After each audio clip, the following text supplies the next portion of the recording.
Hello guys, it's me Boy. So ഇന്നത്തെ video എന്ന് പറഞ്ഞാൽ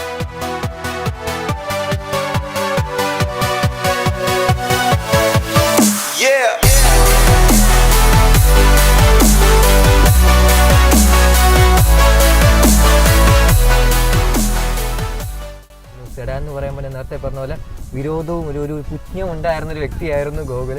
അപ്പോൾ എങ്ങനെ ഇതിലോട്ട് വന്നൊരു ജേർണി ഗോകുലായിരുന്നു. പിന്നെ വോക്സ്വാഗൻ എടുക്കാൻ ആൾക്കാർ മടിക്കുന്ന കാര്യം സർവീസ് കോസ്റ്റ് ആണ്. അതെന്താണ് അതിനെ പറ്റി ഇപ്പോൾ പറഞ്ഞല്ലോ. അപ്പോൾ എന്തുകൊണ്ട് 2024 വെർച്വസ് കൺസിഡർ ചെയ്യണം എന്നാണ് എൻ്റെ അഭിപ്രായം. ഇപ്പം നീ ഒരു SUV ലവർ ആയിരുന്നു. നമ്മൾ എൻ്റെ ഒരു ഡിയറസ്റ്റ് ആയിട്ടുള്ള ഫ്രണ്ട്, അതായത് സെഡാൻ ഇഷ്ടപ്പെടാത്തൊരു ഫ്രണ്ടാണെങ്കിൽ ഒരു സെഡാൻ എടുത്തു.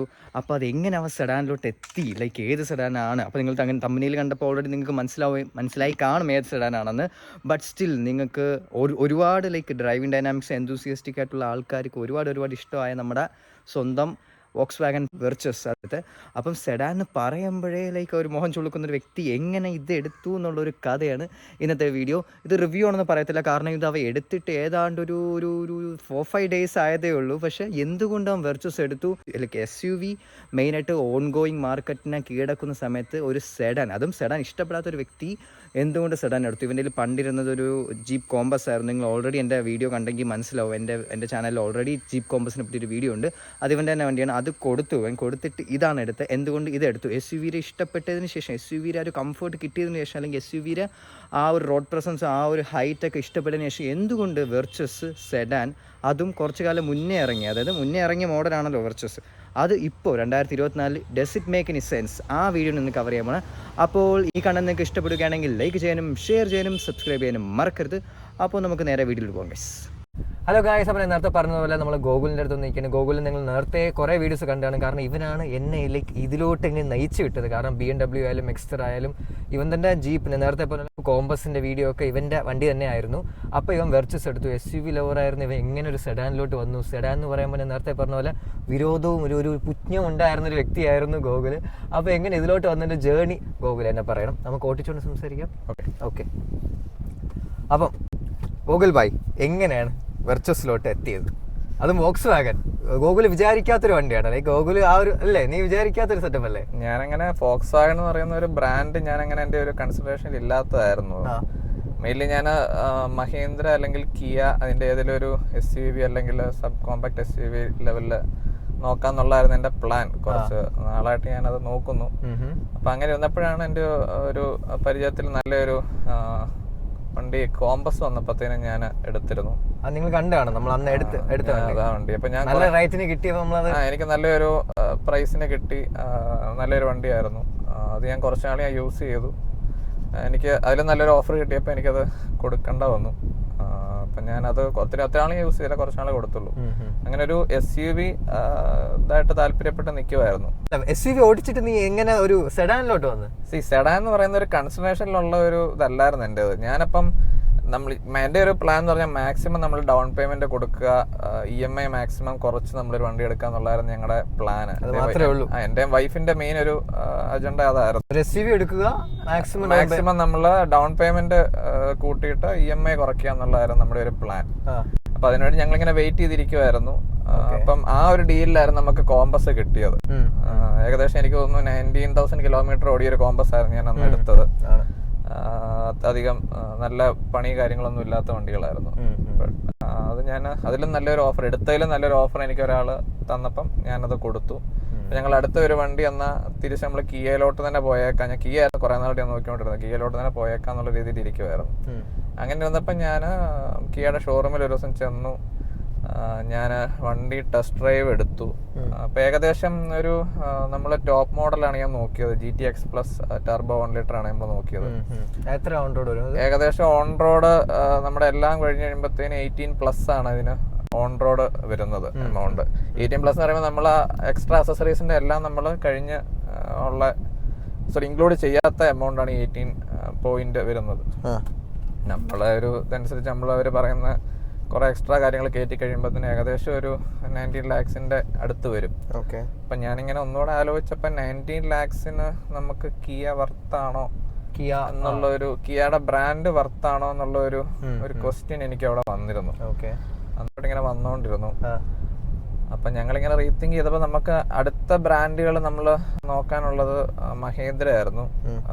മഹേന്ദ്രയിൽ ഞാൻ നോക്കിയിരുന്നത് XUV 3XO ആണ്, ഇടയ്ക്ക് വെച്ചിറങ്ങിയ മോഡൽ. അതാണ് നോക്കിയത്. അപ്പം അതിൻ്റെ ഒരു AX5 ലക്ഷറി എന്ന് പറയുന്ന ഒരു മോഡൽ ഉണ്ടായിരുന്നു, മിഡ് വേരിയന്റ് ആയിട്ട് വരുമായിരുന്നു. അത്യാവശ്യം ഫീച്ചേഴ്സ് കാര്യങ്ങളെല്ലാം ഉണ്ടായിരുന്നു. നമ്മളപ്പോൾ അത് നോക്കി. ഏകദേശം അതും 18 ലക്ഷം അടുത്തോളം വരുന്നുണ്ട്. 17+ ആണ് അവർ പറയുന്നത്. ബട്ട് സ്റ്റിൽ അതും നമ്മൾ എക്സ്ട്രാ ഫിറ്റിംഗ് ഒക്കെ ആഡ് ചെയ്ത് വരുമ്പോഴത്തേന് അവിടെ ഒരു 18 lakhs ഒരു എമൗണ്ട് വരുന്നുണ്ട്. ബട്ട് ഷോറൂമിലെ വണ്ടി കണ്ടപ്പോൾ ഐ വാസ് ലൈക്ക് ഓക്കെ, കുഴപ്പമില്ല, നമുക്ക് നോക്കാം എന്നുള്ളൊരു ഇതായിരുന്നു. ബട്ട് ടെസ്റ്റ് ഡ്രൈവ് വണ്ടി കണ്ടപ്പോഴത്തേക്കിനും എനിക്ക് അതിനകത്ത് ഇന്റീരിയർ ക്വാളിറ്റിയിൽ നല്ലൊരു പ്രശ്നം തോന്നി. ലൈക്ക് അതിനകത്തെ സ്കിന്നൊക്കെ പീൽ ഓഫ് ആയി വരുന്നതായിട്ടൊരു ഫീൽ തോന്നി. അതിന്റെ സ്വിച്ചിന്റെ ഒക്കെ ഒരു സ്കിൻ ഇങ്ങനെ ഇളകി വരുന്നതായിട്ടുള്ള ഒരു ഇത് തോന്നി എനിക്ക്. ക്വാളിറ്റി ഇഷ്യൂസ് എനിക്ക് തോന്നി. അപ്പം ഷോറൂമിൽ കണ്ട വണ്ടിയും നമ്മൾ ടെസ്റ്റ് ഡ്രൈവ് വണ്ടിയായിട്ട് നല്ലൊരു ഡിഫറൻസ് ഉണ്ടായിരുന്നു. അപ്പം ടോട്ടലി എനിക്ക് ഒരു ടെസ്റ്റ് ഡ്രൈവ് എക്സ്പീരിയൻസ് അത്ര സുഖമായിട്ട് തോന്നിയില്ല. അപ്പം തന്നെ വൈഫും ബാക്കിലാണ് പുള്ളിക്കാരി ഇരുന്ന് നോക്കിയത്. പുള്ളിക്കാരിക്ക് അത്രയ്ക്ക് ഒരു കംഫർട്ട് അല്ലാത്ത പോലെ തോന്നി. അപ്പം അങ്ങനെ ഞങ്ങള് കിയ ഞങ്ങള് മാറ്റി. അവിടുന്ന് നമ്മള് മഹീന്ദ്ര നമ്മള് മാറ്റി. XUV 700 ഒരു ക്വാളിറ്റി നമുക്ക് XUV 3XO എനിക്കത് ഫീൽ ചെയ്തില്ല. ഞാൻ 2 വണ്ടിയും ഞാൻ ഓടിച്ചു നോക്കിയിട്ടുള്ളതാണ്. അതുകൊണ്ട് എനിക്ക് ആ ഒരു ഫീൽ എനിക്ക് കിട്ടിയില്ല. അതുകൊണ്ട് ഞങ്ങള് അവിടുന്ന് മാറി. നെക്സ്റ്റ് നമ്മുടെ ഓപ്ഷൻ ഉള്ളത് ഈ ഒരു സെഗ്മെന്റിൽ നമുക്ക് വരുന്നത് നെക്സോൺ ആണ് വരുന്നത്. ബട്ട് നെക്സോൺ ടാറ്റയുടെ ഇങ്ങനെ ഒത്തിരി കംപ്ലൈന്റ്സ് അല്ലെങ്കിൽ സർവീസ് എക്സ്പീരിയൻസ് ഒക്കെ ഇങ്ങനെ ആഫ്റ്റർ സെയിൽസ് ഇങ്ങനെ കേൾക്കുന്നതുകൊണ്ട് I was like little confused whether to go for it or not എന്നുള്ളതിൽ. അപ്പം പിന്നുള്ള ഒരു ഓപ്ഷൻ എന്താന്നുള്ള ഒരു ബ്ലാങ്ക് ആയിട്ട് ഞാൻ നിൽക്കുന്ന സമയത്താണ് വൈഫ് ഇങ്ങനെ പറയുന്നത് why don't we go for Volkswagen. ഞാൻ പറഞ്ഞു വോക്സ്വാഗൺ ഞാൻ ചിന്തിച്ചിട്ടേ ഇല്ലാത്ത ബ്രാൻഡാണ്. ബട്ട് സ്റ്റിൽ പുള്ളിക്കാരി ഇങ്ങനെ സജസ്റ്റ് ചെയ്തു എന്തുകൊണ്ട് അത് നോക്കിക്കൂടാ എന്നുള്ള രീതിയിൽ. ഞാൻ എല്ലാ ബ്രാൻഡുകളും നോക്കി, ഇനി അതുകൂടെ ഉള്ളു നോക്കാനാണ്. പിന്നെ അതുകൂടെ നോക്കിയിട്ട് ടാറ്റ പോകാൻ ഒരു മടി എന്തോ ഇങ്ങനെ ഒത്തിരി പേര് ഇങ്ങനെ പറഞ്ഞു കേൾക്കുന്നോണ്ട് ഒരു ചെറിയൊരു മടിപ്പ് പോലെ വന്നതുകൊണ്ട് വണ്ടി കൊള്ളത്തില്ലെന്നല്ല ഞാൻ പറയുന്നത്. ഇങ്ങനെ കുറച്ച് കംപ്ലൈന്റ്സ് ഇങ്ങനെ കേട്ടിട്ടുണ്ട് ആഫ്റ്റർ സെയിൽസ് കേട്ടോ. അപ്പൊ അതുകൊണ്ട് ഒരു ബിറ്റ് കൺഫ്യൂസ്ഡ് ആയതുകൊണ്ടിരിക്കുമ്പോഴാണ് വൈഫ് ഇങ്ങനെ വോക്സ്വാഗൺ സജസ്റ്റ് ചെയ്തു. അപ്പം ഞങ്ങള് നിൽക്കുന്ന ഷോറൂമിന്റെ അടുത്ത് തന്നെയായിരുന്നു വോക്സ്വാഗൺ. ഞങ്ങളവിടെ ജസ്റ്റ് ഇല്ലല്ല വെർച്വസ് അല്ല, ഞാൻ ജസ്റ്റ് ടൈഗോൺ നോക്കാന്നുള്ള രീതിയിലാണ് ചെന്നത്. SUV നോക്കാന്നുള്ള രീതിയിലാണ്. അപ്പം ഞാൻ അവിടെ ചെന്നു. അവിടുത്തെ നമുക്ക് ഭയങ്കര ഒരു പോസിറ്റീവ് ഒരു വെൽക്കമിങ് അവിടെ കിട്ടിയത്. അവിടുത്തെ ഒരു ആംബിയൻസ് എന്ന് പറയുന്നത് ഭയങ്കര അടിപൊളിയായിരുന്നു. നമ്മളവിടെ ചെന്ന് ഫസ്റ്റ് നമ്മൾ ടൈഗൂൺ കാണണമെന്നുള്ള രീതിയിലാണ് ചെന്നത്. അപ്പം ഫസ്റ്റ് എല്ലാ ഷോറൂമിലും നമ്മൾ ആദ്യം ചെല്ലുമ്പോഴത്തേക്കിന് അവര് നമ്മളെ വണ്ടിയിലോട്ട് കാണിക്കാൻ വേണ്ടിട്ട് കൊണ്ടുപോകുന്ന ഒരു ഇതാണ് ഞാൻ കണ്ടിട്ടുള്ളത്. യൂഷ്വലി ഞാൻ കണ്ടിട്ടുള്ള അങ്ങനെയാണ് ഏത് ബ്രാൻഡ് ആണെങ്കിൽ പോലും. പക്ഷേ ഈ ഫോക്സ്വാഗണിൽ ചെന്നപ്പോഴത്തേക്കിനും ആൽഫിൻ എന്ന് പറയുന്ന ഒരു സെയിൽസ്മാൻ ആയിരുന്നു നമ്മുടെ. ഞാൻ കോട്ടയം ഫോക്സ്വാഗണിലാണ് ചെന്നത്. EVM അവിടെ കോട്ടയം EVM-ലാണ് ചെന്നത്. അവിടെ ഫോക്സ്വാഗണിന്റെ ഷോറൂമിൽ ചെന്നപ്പോൾ ആൽഫിൻ എന്ന് പറയുന്ന സെയിൽസ്മാൻ ആണ് നമ്മളെ റിസീവ് ചെയ്തത്. പുള്ളി ഫസ്റ്റ് നമുക്ക് ഫോക്സ്വാഗണിന്റെ കംപ്ലീറ്റ് കാര്യങ്ങൾ ഒരു ബ്രീഫായിട്ട് നമുക്ക് എക്സ്പ്ലെയിൻ ചെയ്ത് തന്നു. ഒരു ബ്രൗഷർ വായിച്ച് തരുന്ന രീതിയിൽ പുള്ളി കംപ്ലീറ്റ് കാര്യങ്ങൾ പറഞ്ഞു കഴിഞ്ഞിട്ടാണ് നമ്മളെ കാറിലോട്ട് നമ്മളെ കൊണ്ടുപോകുന്നത്. അപ്പൊ ഫസ്റ്റ് നമ്മൾ കാറിലോട്ട് വന്നോണ്ടേ ടെസ്റ്റ് ഡ്രൈവ് എന്നുള്ള രീതിയിലല്ല, ആ കാറിനകത്ത് A to Z കാര്യങ്ങളും പുള്ളി ഷോറൂമിനകത്ത് ഹിസ്റ്ററി സഹിതം നമുക്ക് പറഞ്ഞു തന്നു. കംപ്ലീറ്റ് നമ്മളെ കാറിന്റെ എല്ലാ ഫീച്ചറുകളും അതിന്റെ ബിൽഡ് ക്വാളിറ്റിയെ സംബന്ധിച്ച എല്ലാ സംഭവങ്ങളും കാണിച്ച് നമുക്ക് എക്സ്പീരിയൻസ് ചെയ്യാൻ തന്നു പുള്ളി. അപ്പൊ നമുക്ക് ഏകദേശം അതിന്റെ ഒരു ക്വാളിറ്റി നമ്മൾ ഓക്കെ കൊള്ളാം എന്നുള്ള രീതിയിലോട്ട് എത്തി. ബട്ട് സ്റ്റിൽ വോക്സ്വാഗൺ ആണ്. നമുക്ക് അതിന്റെ പ്രൈസ് കാര്യങ്ങൾ നമ്മളെ അഫോർഡ് ചെയ്യാൻ പറ്റും, അതിന്റെ സർവീസ് കാര്യങ്ങളൊക്കെ അഫോർഡ് ചെയ്യാൻ പറ്റും എന്നുള്ള ക്വസ്റ്റ്യൻ സ്റ്റിൽ എന്റെ മനസ്സിലുണ്ടായിരുന്നു. ഓക്കെ ഇനിയിപ്പോ നമ്മൾ ഞാൻ ടെസ്റ്റ് ഡ്രൈവ് ചെയ്യാം, എന്തായാലും നമ്മൾ വന്നതല്ലേ ടെസ്റ്റ് ഡ്രൈവ് ചെയ്യാൻ പറഞ്ഞ പുള്ളി ഞങ്ങളെ ടൈഗോണിന്റെ ടെസ്റ്റ് ഡ്രൈവിന് വേണ്ടി എടുത്തു. ടൈഗോൺ 1 ലിറ്റർ ടർബോ ഇതിലാണ് ഞങ്ങൾ പോയത്. സാധാരണ ഞാനൊരു ടെസ്റ്റ് ഡ്രൈവിൽ ഞങ്ങൾ കണ്ടിട്ടുള്ളതെന്ന് പറഞ്ഞാൽ അവർ വണ്ടി കൊണ്ടിടുന്നു, നമ്മള് കേറിയിരിക്കുന്നു, അവർ നമ്മൾ ഓടിച്ചോളാൻ പറയുന്നു. അപ്പൊ നമ്മളിപ്പോ ചിലര് നല്ല രീതിയിൽ ഓടിക്കുന്നവരായിരിക്കും, ചിലര് ഒരു സ്മൂത്ത് രീതിയിൽ അവർക്ക് ഇത് വണ്ടിയോട് എക്സ്പീരിയൻസ് ഇല്ലാത്തതുകൊണ്ട് അവർ ചിലപ്പോൾ പയ്യെ പോകുന്നവരായിരിക്കും. അപ്പൊ വണ്ടിയുടെ പവർ എന്താണ്, വണ്ടിയുടെ ഒരു പൊട്ടൻഷ്യൽ എന്താന്നുള്ളത് അവർക്ക് ചിലപ്പോൾ കണ്ടുപിടിക്കാൻ പറ്റിയെന്ന് വരത്തില്ല. അപ്പം ഇത് ഇവിടെ ഒരു ഡിഫറെന്റ് എക്സ്പീരിയൻസ് പറഞ്ഞാൽ പുള്ളി നമ്മളെ പാസഞ്ചർ സീറ്റിൽ കയറി പുള്ളിയാണ് ഡ്രൈവിങ്ങിന് കയറിയിരിക്കുന്നത്. വ്യത്യാസം ആദ്യമാണ് ഞാൻ അങ്ങനെ ഒരു ഇത് കാണുന്നത്. വേറെ ഈവൻ ഞാൻ BMW ഓടിച്ചു നോക്കിയിട്ടുണ്ട്. അവിടെ പോലും ഞാൻ എന്റെ ഫ്രണ്ടിന് വേണ്ടി നോക്കാൻ പോയതാണ്. അപ്പം അവിടെ പോലും അത് തന്നെ അന്ന് തന്നെ അപ്പൊ അന്ന് ഞാൻ നോക്കിയപ്പോ പോലും അവരൊരു BMW ഒക്കെ പൊട്ടൻഷ്യൽ നമുക്ക് അറിയാമല്ലോ, പക്ഷെ അതുപോലെ അവരങ്ങനെ അവിടെ പോലും അവരിത് കാണിച്ചിരുന്നില്ല. ഫോക്സ് വാഗനകത്ത് പുള്ളി കയറിയിരുന്ന് നമ്മളെ കൊണ്ട് പുള്ളി ഒരു പോക്ക് പോയി. അപ്പം ഞാൻ നോക്കാൻ പോയത് എൻ്റെ കുഞ്ഞിനെയും വൈഫിനും ഉണ്ടായിരുന്നു ഞങ്ങൾ ടെസ്റ്റ് ഡ്രൈവിന്. പുള്ളി വണ്ടി അങ്ങ് കയറ്റുവാണ്. പുള്ളി അങ്ങ് ഇപ്പോൾ 1 ലിറ്റർ ടർബോ ആണെന്ന് പറഞ്ഞു. 1.5 ഉണ്ട്, ബട്ട് നമ്മൾ നോക്കിയത് 1 ലിറ്റർ ആണ് നോക്കിയത്.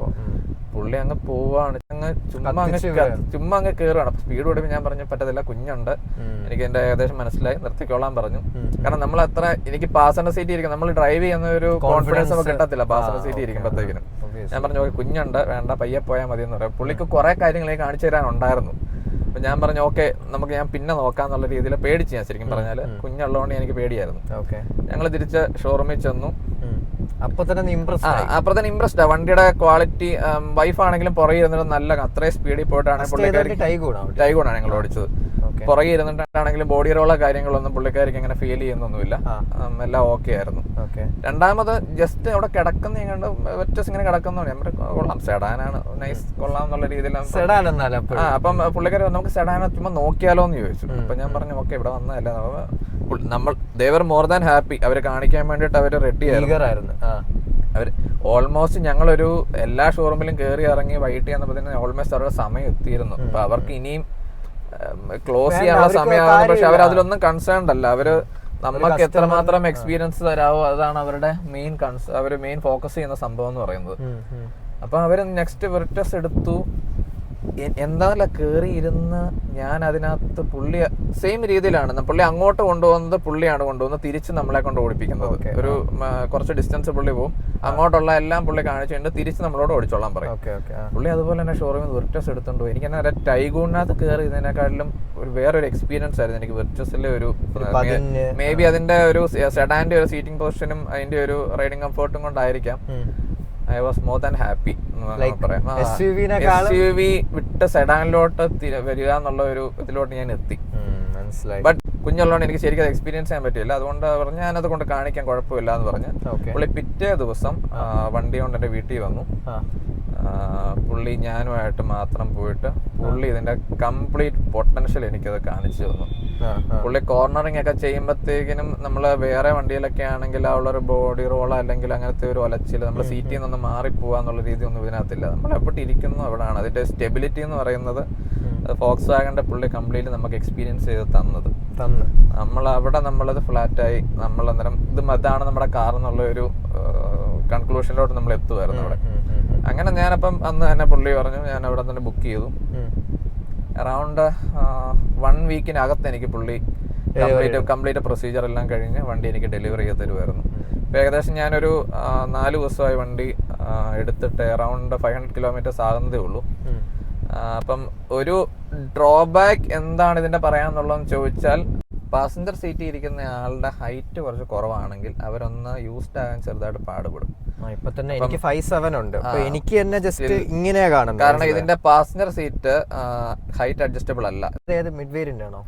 ഹൈലൈൻ ആണ് എന്റെ. ഹൈലൈൻ അത് ടോപ്പിന്റെ തൊട്ട് താഴെ ഇരിക്കുന്നതാണ്. 3 വേരിയന്റേ ഉള്ളൂ, കംഫർട്ട്, ഹൈലൈൻ, ടോപ്പ് ലൈൻ. പിന്നെ പാസഞ്ചർ സീറ്റിൽ ഇരിക്കുന്നവർക്ക് ഹൈറ്റ് കുറവാണെങ്കിൽ അവർക്കൊന്ന് യൂസ്ഡ് ആകാൻ ചെറുതായിട്ടൊന്ന് ബുദ്ധിമുട്ട് വരും. കാരണം അവരുടെ വിസിബിലിറ്റി എന്ന് പറയുന്നത് ചെറിയ ബുദ്ധിമുട്ടുണ്ട്. അവർക്ക് റോഡ് കാണാൻ പറ്റത്തില്ല എന്നുള്ള ഒരു ഇത് വരും. കാരണം ഇതിന്റെ ഹൈറ്റ് അഡ്ജസ്റ്റബിൾ അല്ല. ഈ ഡ്രൈവർ സീറ്റിന്റെ ഹൈറ്റ് അഡ്ജസ്റ്റബിൾ ആണ്, കുഴപ്പമില്ല. ഹൈറ്റ് ബാക്കി എല്ലാം ഫീച്ചേഴ്സും ഉണ്ട്. പക്ഷെ ഇതൊരു ഡ്രോബാക്ക് ആണ്. ബട്ട് ബാക്കിലെ കംഫർട്ട് എന്ന് പറയുന്നത് എക്സ്ട്രാ ഓർഡിനറി നമുക്ക് പറയാം. ബാക്കിൽ ഇരുന്ന് കഴിഞ്ഞാൽ നമുക്ക് ഭയങ്കര കംഫർട്ടാണ്. ലോങ് ഒക്കെ പോയി കഴിഞ്ഞാൽ അവർക്ക് ഒരു ക്ഷീണമോ സംഭവമുള്ള കാര്യങ്ങളൊന്നും നമുക്ക് തോന്നത്തില്ല. ഫ്രണ്ടിനേക്കാളും കംഫർട്ടാണ്. ബാക്കാണ് ഇതിന്റെ മെയിൻ, ബാക്കിലാണ് ഇരിക്കേണ്ടത്. അവിടാണ് ഇതിന്റെ ഏറ്റവും കംഫർട്ട് കിട്ടുന്ന ഒരു സീറ്റ് എന്ന് പറയുന്നത്. ഫ്രണ്ട് പാസഞ്ചർ സീറ്റ് ഞാൻ ഒത്തിരി പ്രിഫർ ചെയ്യുന്നില്ല. ബട്ട് ഡ്രൈവിംഗ് സീറ്റ് പക്കാണ്, അതിനകത്ത് കുഴപ്പങ്ങളൊന്നുമില്ല. ഇതാണ് എനിക്കൊരു ഡ്രോബാക്ക് ആയിട്ട് എനിക്ക് ഇപ്പം തോന്നിയത്. വേറെ എങ്ങനെ ഡ്രോബാക്ക് ആയിട്ടൊന്നും ഈ ഒരു 500 കിലോമീറ്റേഴ്സ് ഓടിച്ചിട്ട് എനിക്ക് അങ്ങനെ വ്യത്യാസം തോന്നിയിട്ടില്ല ഒരു പ്രശ്നമായിട്ടുള്ളതെന്ന്. ഒരു യൂസർ എക്സ്പീരിയൻസ് ആയിട്ട് പറയണമെങ്കിൽ മിനിമം നമ്മളൊരു കുറച്ച് കിലോമീറ്റേഴ്സ് നമുക്ക് ബിൽഡ് ക്വാളിറ്റിയിലൊന്നും നമുക്ക് യാതൊരു ഇതുമില്ല. ഇതിന്റെ ഒരു റോഡ് പ്രസൻസ്, സേഫ്റ്റി റേറ്റിംഗ് എല്ലാം 5 സ്റ്റാർ ആണ്. For the front and back പാസഞ്ചേഴ്സിന് എല്ലാം ഇതാണ്. ഫ്രണ്ട് ചൈൽഡ് പാസഞ്ചേഴ്സിന് എല്ലാം നമുക്ക് 5 സ്റ്റാർ റേറ്റിംഗ് ആണ്. അതിനകത്ത് എല്ലാ സംഭവങ്ങളെല്ലാം പക്കാണ്, അതിന് കുഴപ്പമൊന്നുമില്ല. റോഡ് പ്രസൻസ് അത്യാവശ്യം ഉണ്ടെന്നാണ് എന്റെ ഒരു ചോദിച്ചു. ഇങ്ങനെ വന്ന് ചോദിക്കുന്നത് പറഞ്ഞല്ലോ, അപ്പൊ എന്തുകൊണ്ട് 2024 വെർച്വസ് കൺസിഡർ ചെയ്യണം എന്നാണ് എൻ്റെ അഭിപ്രായം. ഇപ്പൊ നീ ഒരു SUV ലവർ ആയിരുന്നു, SUV വിട്ടൊരു കളിയേ ഇല്ലെന്നും പറഞ്ഞ് നീ എങ്ങനെ വെർച്ചസ് വന്നെന്നുള്ള കാര്യമാണ് നീ പറഞ്ഞത്. ഇനി ഇപ്പം ബാക്കിയുള്ളവർക്ക് ഇപ്പം വ്യൂവേഴ്സിന് ഇപ്പം നീ എങ്ങനെ സജസ്റ്റ് ചെയ്യും? ലൈക്ക് അവർക്ക് എങ്ങനെയാണ് നീ സജസ്റ്റ് ചെയ്യുന്നത്? ഓരോരുത്തർക്കും ഓരോ പേഴ്സണൽ ഒപ്പീനിയൻസ് ഉണ്ട്, അല്ലെങ്കിൽ അവരുടെ ഒരു ഇഷ്ടങ്ങളുണ്ടല്ലോ. അപ്പൊ അതിനകത്ത് സജസ്റ്റ് ചെയ്യാന്ന് ഞാൻ പറയത്തില്ല. എന്തുകൊണ്ട് ഞാൻ ചൂസ് ചെയ്തെന്ന് ചോദിച്ചു കഴിഞ്ഞാൽ, ഈ ഒരു SUV അല്ലെങ്കിൽ സബ് കോമ്പാക്ട് SUV വരുന്നത് നമുക്ക് നോക്കുവാണെങ്കിൽ ഇപ്പൊ അവൈലബിൾ ആയിട്ടുള്ളത് കിയ സോണറ്റ് ഉണ്ട്, കിയ സെൽട്ടോസ് ഉണ്ട്. ഹുണ്ടായിലോട്ട് പോവുകയാണെങ്കിൽ വെന്യൂ ഉണ്ട്, ഫീച്ചർ റിച്ച് ആണ്. ഇത് വെച്ച് നോക്കുമ്പോൾ ഫീച്ചറിൽ ക്രിറ്റ ഉണ്ട്. പിന്നെ മാരുതിയിൽ ഞാൻ ഒത്തിരി കൺസിഡർ ചെയ്യുന്നില്ല ആ ബ്രാൻഡ്. പിന്നെ നമുക്ക് ടാറ്റ നെക്സോൺ ആണുള്ളത്. അപ്പൊ ക്രിറ്റ അല്ലെങ്കിൽ സെൽട്ടോസ് എന്നൊക്കെ പറയുന്നത് ഇതിന്റെ ടോപ്പ് ലൈനിൽ വരുന്ന വണ്ടികളുടെ ഒരു പ്രൈസ് റേഞ്ച് എന്ന് പറയുന്നത് അറൌണ്ട് 25 lakhs ഓളം വരുന്നുണ്ട്. ഈവൻ നമ്മൾ സബ് കോമ്പാക്ട് SUV ടോപ്പ് വരുമ്പോഴും നിയർ ടു 20 lakh rupees നമുക്ക് വരുന്നുണ്ട്. അപ്പൊ അത്രയും രൂപ കൊടുത്ത് എടുക്കുമ്പോൾ ആ വണ്ടിയുടെ ഒരു ക്വാളിറ്റി അല്ലെങ്കിൽ ഒരു സേഫ്റ്റി നമുക്ക് പറ്റുമോ എന്നുള്ള ഒരു കൺസിഡറേഷൻ നമ്മളിങ്ങനെ ഒരു തോട്ട് നമുക്ക് വരും. ഞാൻ സേഫ്റ്റി എന്റെ ഇപ്പൊ കുഞ്ഞെനിക്ക് റീസെന്റ് ആണ് കുഞ്ഞങ്ങൾക്കായത്. അപ്പം കുഞ്ഞിനെ കൊണ്ടൊക്കെ പോകുമ്പോഴത്തേനും നമ്മുടെ ഫാമിലി എന്നുള്ള രീതിയിൽ നോക്കുമ്പോഴത്തേക്കിനും അവരുടെ സേഫ്റ്റിയും കൂടെ നമ്മൾ കൺസിഡർ ചെയ്യുമ്പോഴത്തേക്കിനും അത്രയും രൂപ കൊടുത്ത് നമ്മൾ എടുക്കുന്നതിന് വർത്താണോ എന്നുള്ള ഒരു ഇത് മനസ്സിലായി. ഇപ്പൊ ഹൈ റൈഡറും നമ്മുടെ ഗ്രാൻഡ് വിറ്റാര ബ്രിസ എല്ലാം നമുക്ക് ഈ പ്രൈസിൽ അവൈലബിൾ ആണ്. അതുകൊണ്ട് നമ്മൾ ഇത്രയും പൈസ കൊടുക്കുന്നതാണ്. എന്താണ് സേഫ്റ്റിയുടെ ഒരു കൺസേൺ എന്നുള്ളത് നോക്കി കഴിയുമ്പോഴത്തേക്കിനും നമ്മള് ഓക്കെ ടൈഗൂൺ എടുക്കുന്നവരോട് എനിക്ക് കുഴപ്പമില്ല. ടൈഗൂൺ ഓർ വെർച്ചസ് എന്ന് പറയുമ്പോൾ രണ്ട് അത് SUV രണ്ടിന്റെയും സേഫ്റ്റി ഫീച്ചേഴ്സ് എല്ലാം ഒന്ന് തന്നെയാണ്. രണ്ടിന്റെയും റൈഡിംഗ് കംഫോർട്ട് ചെറിയ വ്യത്യാസമുണ്ട്. സെഡാന്റെ ഒരു വ്യത്യാസം. ടൈഗൂൺ എടുക്കണോ വെർച്ചസ് എടുക്കണോ എന്ന് ചോദിച്ചാൽ എനിക്ക് പ്രത്യേക ആൻസർ ഒന്നുമില്ല. അത് ഓരോരുത്തരുടെ പ്രിഫറൻസ് പോലെ തന്നെയാണ്. ഇപ്പം SUV വേണ്ടവർക്കാണെങ്കിൽ നമുക്ക് ടൈഗൂൺ എടുക്കാം, അല്ലാതെ സെഡാൻ മോഡലാണെങ്കിൽ വെർച്ചസ് നോക്കാം. ബട്ട് വേറൊരു ബ്രാൻഡുമായിട്ട് കമ്പയർ ചെയ്യുമ്പോൾ ഇതേ പ്രൈസ് റേഞ്ചിലുള്ള വണ്ടികളുടെ ക്വാളിറ്റിയായിട്ട് നമ്മൾ കമ്പയർ നോക്കുമ്പോൾ നല്ലൊരു ഡിഫറൻസ് നമുക്ക് ഫോക്സ് വാഗണിൽ വരുന്നുണ്ട്. അത് ജർമ്മൻ മെയ്ഡിന്റെ ഒരു ക്വാളിറ്റി നമുക്ക് ഇതിനകത്ത് നമുക്ക് ശരിക്കും ഫീൽ ആകും. അല്ലെങ്കിൽ ആ ഒരു വെയിറ്റ്, ഇപ്പം ഡോറിന്റെ ഒക്കെ ആണെങ്കിൽ ആ ഒരു വെയിറ്റ് അല്ലെങ്കിൽ ആ ഒരു ക്വാളിറ്റി നമുക്ക് നല്ലപോലെ നമുക്ക് ഫീൽ ആകും നമ്മൾ വണ്ടിക്കാതിരിക്കുമ്പോഴത്തേക്കും. ഞാൻ അങ്ങനെ ആലോചിച്ചപ്പോഴത്തേനും എനിക്ക് ടൈഗൂണിനെക്കാട്ടിലും കുറച്ചുകൂടെ ഒരു ലുക്കും ഒരു ഡ്രൈവിംഗ് കംഫർട്ടും എല്ലാം തോന്നിയത് എനിക്ക് വെർച്ചസിലാണ്. അങ്ങനെയാണ് ഞാൻ വെർച്ചസിലോട്ട് എത്തിയത്. പിന്നെ പെർഫോമൻസ് എന്ന് പറയുമ്പോൾ നമുക്ക് അതിനകത്ത് കോംപ്രമൈസ് ചെയ്യാനൊന്നുമില്ല. അതിനകത്തെല്ലാം പക്കാണ് സംഭവം. 100-200 സുഖമായിട്ട് കയറും. ബട്ട് ഫസ്റ്റ് സർവീസ് വരെ അവർ പറഞ്ഞേക്കുന്നത് മെയിൻറ്റെയിൻ RPM എന്നുള്ള രീതിയിൽ അവർ പറഞ്ഞിട്ടുണ്ട്. പിന്നെ വോക്സ്വാഗൺ എടുക്കാൻ ആൾക്കാർ മടിക്കുന്ന കാര്യം സർവീസ് കോസ്റ്റ് ആണ്. അതെന്താണ് അതിനെ പറ്റി ഇപ്പൊ പറയാനുള്ളത്? അതൊരു കൺസേൺ ആയിരുന്നു വോക്സ്വാഗൺ ആണെങ്കിൽ. ഫ്യൂ ഇയേഴ്സ് ബാക്ക് എന്ന് വേണമെങ്കിൽ പറയാം. ഈവൻ ഫോർ മീ, എനിക്കും ഒരു അങ്ങനെ ആയിരുന്നു തോട്ട്. എനിക്ക് തന്നെ ഇപ്പൊ സെക്കൻഡ്സിന് ഓളോ എടുക്കാൻ അങ്ങനെ വിചാരിച്ചു. പക്ഷെ എന്റെ സർവീസ് കോസ്റ്റ് 20-25 ഒക്കെ പറയണം അങ്ങനെ പറയുന്നുണ്ടായിരുന്നു. അതിന്റെ റീസൺ എന്ന് പറയുന്നത് നമ്മുടെ ഫ്യൂ ഇയേഴ്സ് ബാക്ക് വരെ നമ്മുടെ ഇന്ത്യയിലെ വോക്സ്വാഗണിന്റെ പ്ലാന്റുകളൊന്നും കറന്റ് അവൈലബിൾ അല്ലായിരുന്നു. കംപ്ലീറ്റ്ലി നമ്മൾ ഇപ്പൊ ഇല്ലായിരുന്നു. നമ്മള് കംപ്ലീറ്റ്ലി കാറുകളെല്ലാം ഇമ്പോർട്ടഡ് ആയിരുന്നു നമ്മൾ കൊണ്ടുവന്നുകൊണ്ടിരുന്നത്. അപ്പം ബേസിക്കലി അതിന്റെ സർവീസ് പാർട്സിന്റെ എല്ലാം കോസ്റ്റ് എന്ന് പറയുന്നത് നല്ല കൂടുതലായിരുന്നു. അപ്പം അങ്ങനെ ഇരുന്നപ്പോഴാണ് നമ്മുടെ വോക്സ്വാഗൺ ഇന്ത്യയിൽ നമുക്ക് പ്ലാന്റുകളെല്ലാം ഓപ്പൺ ആക്കി. ഇപ്പം നമ്മുടെ ഇന്ത്യയിൽ തന്നെയാണ് ഇതിന്റെ കംപ്ലീറ്റ്ലും ഇപ്പൊ അവൈലബിൾ ആണ്. നമുക്ക് പ്ലാന്റ് അവൈലബിൾ ആണ്. സോ നമ്മുടെ സർവീസ് കോസ്റ്റ് എന്ന് പറയുന്നത് ഡ്രാസ്റ്റിക്കലി റെഡ്യൂസ് ചെയ്തിട്ടുണ്ട്. ഇപ്പം നമുക്ക് ഏകദേശം ഒരു ഇയർലി സർവീസ് കോസ്റ്റ് വരുന്നതെന്ന് പറഞ്ഞാൽ ഒരു 8,500 to 9,000 എന്നുള്ള രീതിയിലാണ് നമുക്കൊരു ഇയർലി സർവീസ് കോസ്റ്റ് വരുന്നത്. ഇപ്പൊ ഒരു ജർമ്മൻ കാറിന് നമുക്ക് ആ ഒരു 9,000 rupees എന്ന് പറയുന്നത് ഇറ്റ്സ് അപ്പൊ അത് നമുക്ക് അഫോർഡബിൾ ആണ്. 20 നിന്ന് 10 വരുന്നതേ വലിയ കാര്യം, അത്ര എത്തിയിട്ടുള്ളൂ. അപ്പം അത് വലിയ കുഴപ്പമില്ല. അപ്പൊ അതൊരു വലിയ കുഴപ്പമില്ലാത്ത എമൗണ്ട് ആയിട്ടാണ് എനിക്ക് തോന്നിയത്. പോരാത്തതിന് ഇവരുടെ കുറെ പാക്കേജുകളുണ്ട്. അറൌണ്ട് ഒരു 34,000 to 36,000 rupees നമ്മൾ കൊടുക്കുവാണെങ്കിൽ അറൌണ്ട് 4 to 5 years ആദ്യം നമ്മൾ എടുക്കുമ്പോൾ, അതായത് ഇതിന്റെ ഫസ്റ്റ് മെയിൻ സർവീസ് വരുന്നത് നമുക്ക് 15,000 kilometerലാണ് വരുന്നത്, അല്ലെങ്കിൽ 1 year എന്നുള്ള രീതിയിലാണ് വരുന്നത്. ഈ ഒരു ടൈം പീരീഡിന് മുമ്പേ നമ്മളൊരു 35,000 rupees കൊടുക്കുകയാണെങ്കിൽ for the next 4 to 5 years ഇതിന്റെ കംപ്ലീറ്റ് സർവീസ് പാർട്സിന്റെ എല്ലാ കാര്യങ്ങളും ഫ്രീ ആണ് നമുക്ക് വരുന്നത്. മൊത്തം സർവീസ് എല്ലാം ഇൻക്ലൂഡിംഗ് ദ ലേബർ ഫ്രീ ആണ് നമുക്ക് വരുന്നത്. അപ്പൊ അങ്ങനെ ഒരു പാക്കേജ് എടുക്കുവാണെങ്കിൽ ടോട്ടലി വർത്ത് ആണ് നമുക്ക്. നമ്മൾ ഇതിന്റെ സർവീസിനെ കുറിച്ച് നമ്മൾ അങ്ങനെ ടെൻഷൻ അടിക്കേണ്ട കാര്യമില്ല. ഓക്കെ. പോരാത്തതിന് നമ്മളൊരു 20,000 റുപ്പീസ് എക്സ്ട്രാ കൊടുക്കുവാണെങ്കിൽ ഓൾറെഡി ഇപ്പോൾ 4 years വാറണ്ടിയാണ് അത്. അതിന്റെ കൂടെ നമുക്കൊരു 2 years കൂടെ നമുക്ക് ആഡ് ഓൺ വാറണ്ടിയും കൊടുക്കാൻ പറ്റുന്നതാണ്. അപ്പം കംപ്ലീറ്റ്ലി ഞാൻ നോക്കിയിട്ട് 50,000 റുപ്പീസ് അല്ലെ 60 റുപ്പീസ് നമ്മൾ സ്പെൻഡ് ചെയ്യാൻ പറ്റുമെന്നുണ്ടെങ്കിൽ നമ്മൾ കംപ്ലീറ്റ്ലി കവേർഡ് ആണ്. നമുക്ക് ടെൻഷൻ ഇല്ലാതെ നമുക്ക് ഓടിക്കാം.